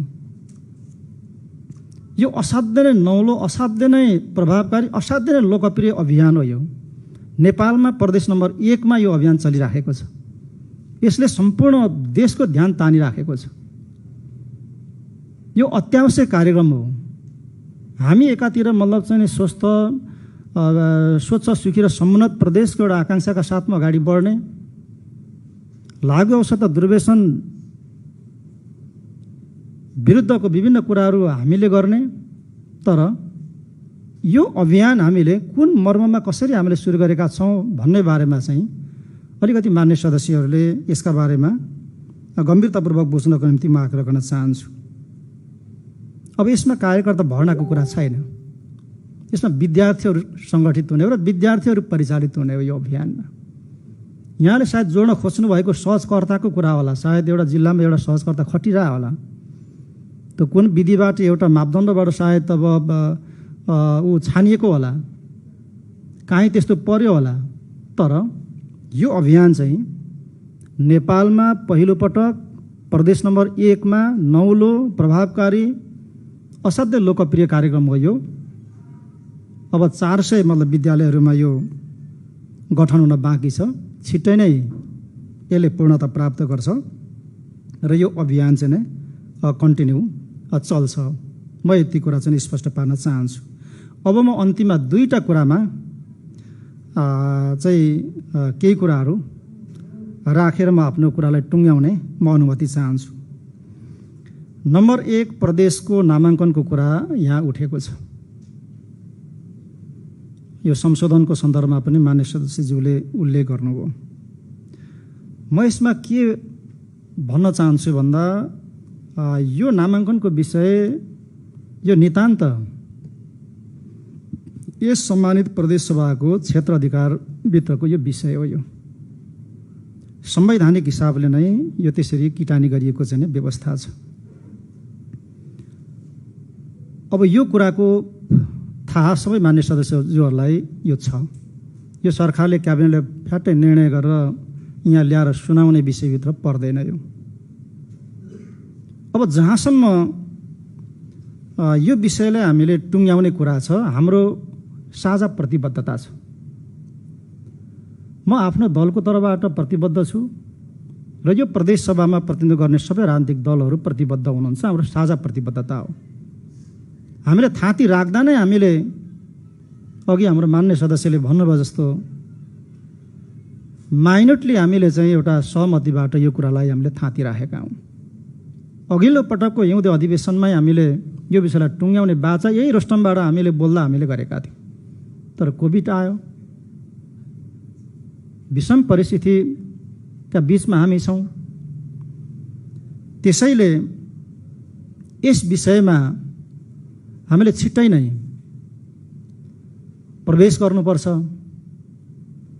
हामीले छलफल परामर्श गर्नुपर्छ। सहमतिको आधार बिन्दु हामीले खोज्नुपर्छ। सभामुखज्यूले पटक पटक आग्रह गरिरहनु भएको छ सबै दलहरूलाई। मलाई धेरै पटक उहाँले भनिसक्नुभयो, सहजीकरण गर्नु पर्यो। सरकारले सबै दलहरूको बिचमा सहमति जुट्नु पर्यो र यसलाई विषय प्रवेश गराउनु पर्यो। उहाँले बार बार, किनभने यो सभाको क्षेत्र अधिकारभित्र पर्ने भएको हुनाले यो सभाको नायकको हिसाबले उहाँले हामीलाई घचघिचाउनु पर्छ। उहाँले हामीलाई बार बार भन्नुपर्छ र सबै दलहरू त्यस प्रकार चाहिँ जुट्नुपर्छ र यसमा सहजीकरण गर्नको निम्ति सरकार हरेक समय चाहिँ तयार छ। यसमा कुनै यताउता भन्ने वा गर्ने कुरै छैन। तर बाद बाँकी अब यो विषयलाई टुङ्ग्याउने फाइनल जिम्मा चाहिँ यो सम्मानित सभालाई भएको हुनाले यति दिनभित्र सरकारले यसरी टुङ्ग्याउने छ भनेर यो नीति कार्यक्रममा यसलाई समावेश चाहिँ गरिएन। बाँकी हाम्रो साझा प्रतिबद्धता छँदैछ। हामी यसलाई छिट्टै नै अब दलहरूको चाहिँ बिचमा कुराकानी गरेर हामी यो विषयलाई टुङ्ग्याउँछौँ। मैले अन्तिममा भन्न खोजेको एउटा विषय यो। अब दोस्रो, मैले चाहिँ मान्य सदस्यहरूको बिचमा चाहिँ कोरोनासँग सम्बन्धित म केही कुराहरू चाहिँ आज राख्न चाहन्छु। यद्यपि मैले यस सभाको प्रारम्भमा सम्बोधन गर्दा विस्तृत रूपमा मैले तथ्याङ्कहरू सहित सरकारले कोभिड-19 को रोकथामको बारेमा, नियन्त्रणको बारेमा, उपचारको बारेमा गरेको कामको बारेमा, आवश्यक रणनीतिको बारेमा, कार्ययोजनाहरू सहित मैले प्रस्तुत गरेको थिएँ। कति नै कुराहरू सबै यो नीति र कार्यक्रममा राख्न उपयुक्त थिएन, राखिएन। त्यसको फेयरिस त त्यसो हुँदा यो धेरै लामो पनि हुन्थ्यो। अझ आलोचना यहाँहरूले नै गर्नुहुन्थ्यो। त्यो भएर यहाँ समावेश गरिएन र आज पनि तिनै कुराहरू जम्मै हुबहु यो सभामा मैले दोहोऱ्याउनुपर्छ, राख्नुपर्छ भन्ने मैले ठानेको छैन। तर केही कुराहरू चाहिँ मैले राख्न मैले आवश्यक ठानेको छु, किनभने मान्य सदस्यहरूको जिज्ञासाहरू यसमा केही आएका छन्। क्वारेन्टाइनको कुरा आएको छ, परीक्षणको कुरा आएको छ, अन्य मतलब चाहिँ कोभिड अस्पतालको कुरा आएको छ, आदि कुराहरू चाहिँ नै आएको चाहिँ अवस्था छ। यसका बारेमा मैले छोटकरीमा केही कुराहरू चाहिँ नि म राख्छु नै।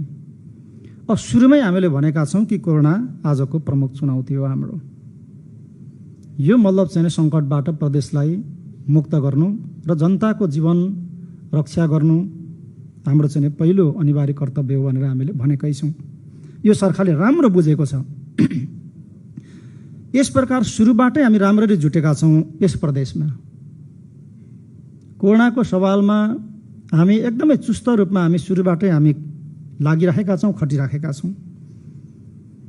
प्रदेश सरकार यस मामिलामा कुनै अलमलमा छैन। अत्तालिनुपर्ने, अलमलमा बस्नुपर्ने, के गर्ने कसो गर्ने भन्ने कुनै दुविधामा छैन प्रदेश सरकार। सुरुदेखि नै राम्रो एक्सन प्लान आफ्नो हातमा छ। चरणबद्ध रूपमा हामीले सुरक्षा, स्वास्थ्य वा परीक्षणसँग सम्बन्धित एक्सन प्लानहरू हामीले बनाएका छौँ। त्यो उच्च स्तरीय निर्देशक समितिबाट, अर्को मतलब चाहिँ क्राइसिस म्यानेजमेन्ट सेन्टरबाट त्यो प्लानका साथमा हामी अगाडि बढेका छौँ। र नै यदि मापदण्ड पुगेर बनेका क्वारेन्टाइनहरू कहीँ छन् भने त्यो प्रदेशले बनाएको क्वारेन्टाइनहरू हुन्।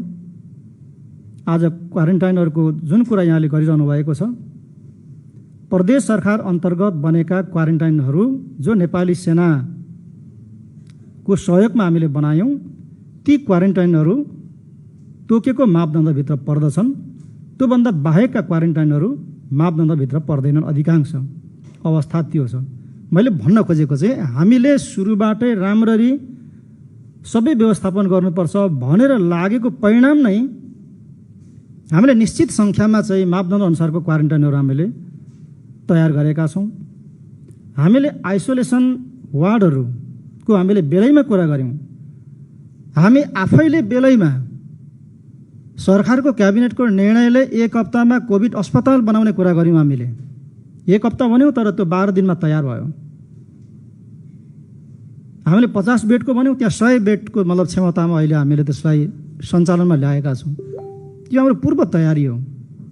त्यो तयारी नभएको भए आज यत्रो मतलब चाहिँ सङ्ख्या प्रदेशमा पुगिसकेको अवस्था छ, त्यसको व्यवस्थापन गर्न सकिने थिएन। हामीले परीक्षणको सन्दर्भमा भन्ने हो भने हामीले आज जुन मात्रामा परीक्षणको मतलब चाहिँ काम भइराखेको छ, सुरुमा एउटा बिपीमा बल्ल हामीले सुरु गरेका थियौँ। यो चैत्रको सायद 18 गते हुनुपर्छ, 16 गतेबाट सुरु गरियो। त्यहाँ जम्मा मतलब चाहिँ 12 जनाको चाहिँ दिनमा परीक्षण हुन्थ्यो। तर लगत्तै हामीले त्यही महिनामा अन्तिम महिनामा चैत्रको 28 गतेबाट हामीले कोशी अस्पतालबाट हामीले पिसिआर परीक्षणको काम हामीले सुरु गऱ्यौँ। त्यसपछि लगत्तै हामीले अर्को मतलब प्रादेशिक यता पशु प्रयोगशालाबाट हामीले पिसिआर परीक्षणको काम सुरु गऱ्यौँ। अहिले तिब्बतबाट हामीलाई पिसिआर मेसिन 2टा प्राप्त भएको छ। त्यो सञ्चालनमा आइराखेको छ र अहिले दैनिक 500 देखि 1000 को सङ्ख्यामा स्वाब परीक्षण भइराखेको छ। यो हाम्रो तयारीको कारणले, यो पुरै सरकारको मतलब चाहिँ आफ्नै मतलब प्रत्यक्ष चाहिँ उसमा हामीले गरेको व्यवस्थापन हो। आज प्रदेश नम्बर 1 मा 13,000 भन्दा बढीको त पिसिआर परीक्षण भइसक्यो।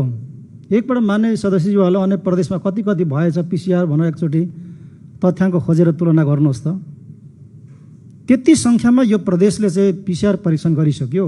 अहिले पनि हामी तीव्र गतिमा मतलब चाहिँ पिसिआर परीक्षण गर्न सक्ने एउटा चाहिँ क्षमतामा हामी छौँ। अरू मतलब 50,000 को सङ्ख्यामा यो परीक्षणलाई पुर्याउने कुरा हामी गरिरहेका छौँ भनिसकेपछि कोरोनाका बारेमा सरकार गम्भीर छैन। यो एक्लै हिँडिरहेछ। सरकार सबैसँग हिँडिरहेछ साथमै। मैले अस्ति सम्बोधन गर्दा भने राजनीतिक दलहरू साथमा हुनुहुन्छ, मान्य सदस्यहरू साथमा हुनुहुन्छ, सबै साथमा हुनुहुन्छ। कोही पनि मतलब चाहिँ यो प्रदेशमा चाहिँ कोभिड मतलब 19 भन्दा प्रतिर अलग गई चाहिँ कोही पनि हुनुहुन्न। यसरी हामी सबैको साथमा चाहिँ हामी अहिले अगाडि बढिरहेछौँ। अब कोरोनाको चाहिँ अब अवस्था अहिले अब 282 जना त यो पुगि नै सक्यो यो प्रदेशमा सङ्क्रमणको सङ्ख्या। अब झापामा 148 पुगिसक्यो, मोरङमा 31 जना पुग्यो, सुनसरीमा 43 जना पुगिसक्यो, धनकुटामा 8 जना, भोजपुरमा 6 जना, खोटाङमा 4 जना, उदयपुरमा 36 जना, सोलुखुम्बुमा 1 जना, सङ्खुवासम्ममा 2 जना, तेह्रथुममा 2 जना, इलाममा 1 जना। यसरी 242 जना सङ्क्रमित सङ्ख्या पुगेको छ हाम्रो प्रदेशमा। निको भएर जाने सङ्ख्या 24 जना छ। अहिले उपचाररत चाहिँ जम्मा 158 जना हुनुहुन्छ। यसरी हामी सुरुदेखि नै कोभिड-19 का बारेमा एकदमै गम्भीर बनेर व्यवस्थित योजनाका साथमा हामी चाहिँ अगाडि बढिराखेका छौँ। अहिले हामीले अन्तिममा हाम्रो ध्यान सम्पूर्ण रूपमा सीमामा छ।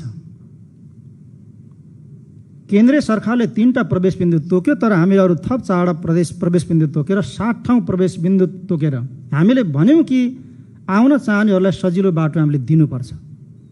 यदि सजिलो बाटो दिन सकिन भने उसले अप्ठ्यारो बाटो रोज्छ र अप्ठ्यारो बाटो ऊ आउँदै गर्दा त्यो रिस्कफुल हुन्छ भन्ने कुरालाई हामीले विश्लेषण गऱ्यौँ। त्यसैले अरू थप बाटो चाहिँ को बिन्दुहरू तय गरेर ती ठाउँहरूमा होल्डिङ एरियाहरू तयार गरेर ती होल्डिङ एरिया सम्पूर्ण प्रदेश सरकारको तर्फबाट तयार गरिएका हुन्। अहिले ती ठाउँहरूमा चाहिँ राखिएको छ। हामीले भन्यौँ कि यो प्रदेशमा जब दक्षिण सीमाबाट प्रवेश गर्ने नेपालीहरू जो यो प्रदेशभन्दा बाहिरका रहन्छन्, हामी सामान्य परीक्षण गरेर सम्बन्धित प्रदेश वा स्थानीय तहसँग समन्वय गरेर उहाँहरूलाई हामी पठाउँछौँ। तर यो प्रदेशको हकमा हामीले उनीहरूको मतलब चाहिँ आरडिटी चेकअप र त्यसपछि पिसिआर चेकअप पछि मात्रै घर पठाउने प्रबन्ध हामीले गर्नुपर्छ भन्ने निष्कर्ष र योजनाका साथमा हामी अगाडि बढ्यौँ। तर बीचमा केन्द्रले फेरि नयाँ प्रोटोकल बनाएर पठायो।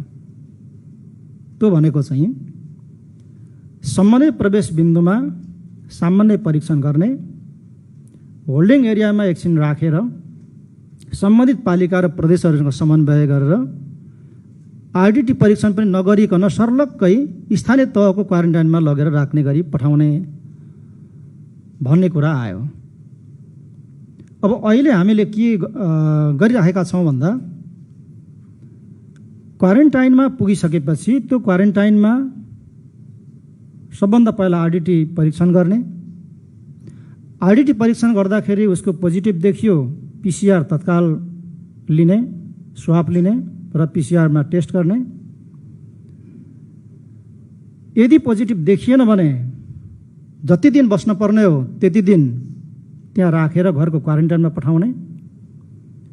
अनि पोजिटिभ देखेको केसमा चाहिँ स्वाब लिएर अनि परीक्षण गर्ने र स्वाब परीक्षणमा नेगेटिभ देखियो भने तोकिएको दिन क्वारेन्टाइनमा राखेर त्यसपछि घरको क्वारेन्टाइनमा बस्ने गरिकन पठाउने भन्ने हिसाबबाट चाहिँ अहिले प्रदेश सरकारले सम्बन्धित मन्त्रालयले यो खालको व्यवस्थापनमा परीक्षणको काम गरिराखेको छ र हामीले परीक्षणलाई तीव्र गतिमा हामीले लिएर अगाडि बढाएका छौँ। र अहिले हामीले केही मतलब आइसोलेसन अस्पतालको रूपमा चाहिँ हामीले केही ठाउँहरूलाई विकास गर्ने र त्यहाँ व्यवस्थापन गरेर मान्छेलाई राख्ने गरिकन हामीले काम सुरु गरेका छौँ। जस्तो चतरामा कृष्णदासजीको त्यो एउटा आश्रम स्थलमा एउटा बनेको भवन, त्यसलाई प्रयोग गर्ने भन्यौँ। त्यहाँ सम्पूर्ण काम अहिले कम्प्लिट भइसक्यो र जो विदेशबाट अहिले नेपाल चाहिँ आएका र यस प्रदेशका चाहिँ नेपालीहरूलाई त्यहाँ राख्ने गरिकन प्रबन्ध मिलाइएको छ। एकदमै त्यो व्यवस्थित छ। गोठगाउँमा हामीले चाहिँ बनाउने भने त्यहाँ पनि काम भइरहेको छ। बजेट निकास प्रदेश सरकारले गरिसकेको छ। हामीले मेची अस्पतालमा अनि उता झापाकै मेची धाइजनमा पनि हामीले चाहिँ केही मतलब सिटको चाहिँ आइसोलेसन अस्पताल बनाउने गरिकन पैसाहरू हामीले रिलिज गरेका छौँ। त्यसैले यो कोभिडको बारेमा सरकार चाहिँ अलमलमा छैन। हामी असाध्य नै स्पष्ट एउटा योजनाका साथमा हामी अगाडि बढिरहेका छौँ। साधन स्रोतहरू हामीले सकेसम्म जुटाउने कोसिस गरेका छौँ। सहयोग साथहरू लिने कुरामा मैले अस्ति पनि भने स्विस सरकारले हामीलाई रेगुलर साथ दिइरहेछ। तिब्बतले हामीलाई ठुलो मात्रामा हामीलाई चाहिँ सहयोग गर्यो। सामानहरू हामीले रिसिभ गरिसक्यौँ। त्यो सामानहरू अहिले प्रयोगमा आइसकेको चाहिँ अवस्था छ। त्यसैले कोभिडका बारेमा चाहिँ मान्यज्यूहरू चाहिँ स्पष्ट हुनको निम्ति म आग्रह गर्न चाहन्छु। अब लकडाउनको कुरा छ जहाँसम्म र हाम्रो नीति र कार्यक्रमको कार्यान्वयनमा चुनौती कोरोनाको कारणले छ कि कोरोना छैन भन्ने मनसायबाट यो कार्यक्रम आयो भन्ने खालको टिप्पणी यहाँहरूले गर्नुभएको छ। तर हामी यसमा प्रश्न छौँ। कोभिडको महामारी छ, अहिले देश लकडाउनमा छ, तर यो महामारी अनि त्यससँग जोडिएको लकडाउन यो जस्ताको तस्तै अहिले जति दिन जसरी आजको मितिसम्म आइराखेको छ, अब यस अवस्थामा यो लकडाउन जारी रहँदैन। यसको स्वरूप बदलिन्छ, यसको स्वरूप बदल्नुपर्छ। त्यसैले आवश्यक मतलब चाहिँ भौतिक दूरी कायम गरेर आवश्यक अनुशासन संहिताहरूको पालना गरेर हाम्रो सम्पूर्ण कामकाजलाई हामीले अगाडि बढाउनुपर्छ। यस मानेमा हामीले कार्यान्वयन गर्न योग्य हामीले दस्तावेज हामीले चाहिँ तयार गरेका हौँ। त्यसैले मैले एक शब्दमा भन्दाखेरि लकडाउनको स्वरूप बदल्नुपर्छ। त्यस प्रकार अब हाम्रो कामहरूलाई हामी चाहिँ अगाडि चाहिँ बढाउनु पर्ने हुन्छ। अब मैले संशोधनसँग सम्बन्धित मैले केही समय मैले अब लिनुपर्ने भयो, किनभने अघि नै सभामुखजीले रुलिङ गरि नै सक्नुभएको छ। अब सबभन्दा पहिला म जयराम मान्यज्यूको संशोधनको बारेमा म भन्न चाहन्छु। वास्तवमा यो कुरा छुटेको, यसलाई समावेश चाहिँ हुने कुरा म बताउन चाहन्छु मान्य सदस्यज्यूलाई। यो कुनै समस्यै भएन। त्यसपछि अब हाम्रो केदार कार्की मान्य सदस्यले आफ्नो संशोधनहरू पेश गर्नुभएको छ। म यसका बारेमा पनि लगभग मैले अब सम्बोधन नै गरिसकेँ सबै अघि नै, धेरै दोहोऱ्याउनु पर्ने त छैन, किनभने एउटा विषय मैले सुरुमा चाहिँ सच्याइ नै सकेका छु। अब त्यसपछि यो कृषिमा चाहिँ राहत जो हामीले 45 करोडको राहत हामीले घोषणा गरेका छौँ, अब यो ठिकै छ भन्नुभएको छ, यो यसमा समर्थनै छ। बाँकी चाहिँ अन्य मतलब चाहिँ क्षेत्रमा पनि राहत चाहिँ दिनुपर्छ भन्ने कुरा छ। यसका बारेमा छलफल भइराखेको छ, के गर्न सकिन्छ यसका बारेमा हामीले चाहिँ सकारात्मक ढङ्गले छलफलहरू हामीले चाहिँ गरिराखेका छौँ। त्यसपछि अर्को यो जिल्ला अस्पतालहरूको कुरा चाहिँ हामीले जुन हिसाबले हामीले चाहिँ गरेका छौँ, यो चाहिँ भएको पूर्वाधारलाई उपयोग गरेर त्यहाँभित्र के गर्न सकिन्छ, के सम्भव छ, त्यसको स्तर उन्नति गर्नको निम्ति हामी नयाँ भवन बनाउँदैनौँ। चारवटा भेन्टिलेटर राख्नको लागि आवश्यक उपकरण जडान गर्नको निम्ति हामी कोठा थप्दैनौँ। त्यो पैसा हामीसँग छैन अहिले, तर भएको पूर्वाधारमा जे राख्न सकिन्छ र मिल्छ त्यो हामी राख्छौँ र गर्छौँ हामी। त्यही हिसाबले बजेटको चाहिँ व्यवस्था हुन्छ, त्यही हिसाबले उपकरण, त्यही हिसाबले जनशक्तिको चाहिँ प्रबन्ध हुन्छ। त्यही हिसाबले चाहिँ हामी अगाडि बढ्छौँ। यो यसमा कुनै चाहिँ मान्यज्यूको चाहिँ विमति असहमति रहने कुरा मलाई त्यस्तो लाग्दैन। अब ट्रमा सेन्टरले अत्याधुनिक उपकरण सही स्तरण गर्ने कुरा हामीले गरेका छौँ। यो नराम्रो भन्ने कसैले भन्नुभएको छैन, कसैले नै भन्नुभएको छैन। अब जहाँसम्म नामको कुरा छ, अब नामको कुरामा यहाँ विवाद गर्नुपर्ने वा यहाँ चाहिँ आपत्ति गर्नुपर्ने कुरा यहाँ आउँछ जस्तो मलाई लाग्दैन। यो प्रदेशमा यो नीतिको कार्यक्रमको माध्यमबाट हामीले मदन भण्डारी, जननेता मदन भण्डारीको नामलाई हामीले त्यहाँ जोडेका छौँ। यो उहाँप्रतिको हाम्रो सम्मान हो, यो सभाको, यो प्रदेशको सम्मान हो। यो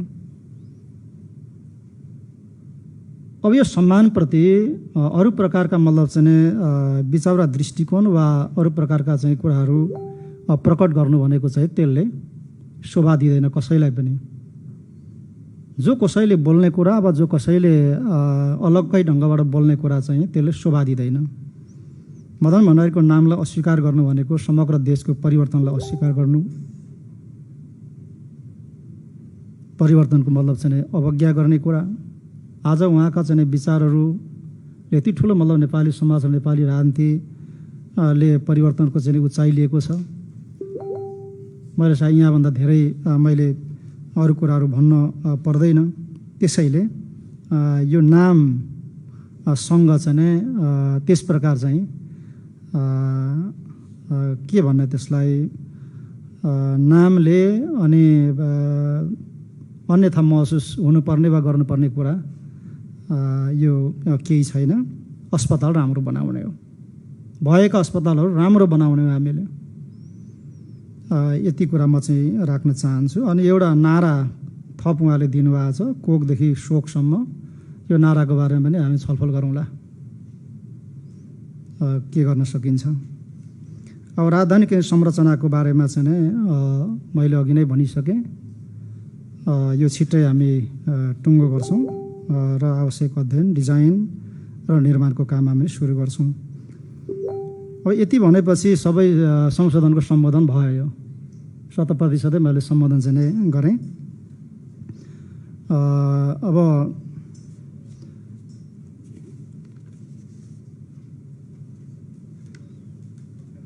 अनि त्यसपछि अर्को पनि एउटा उहाँले एउटा नारा 2टा थप दिनुभएको रहेछ उहाँले।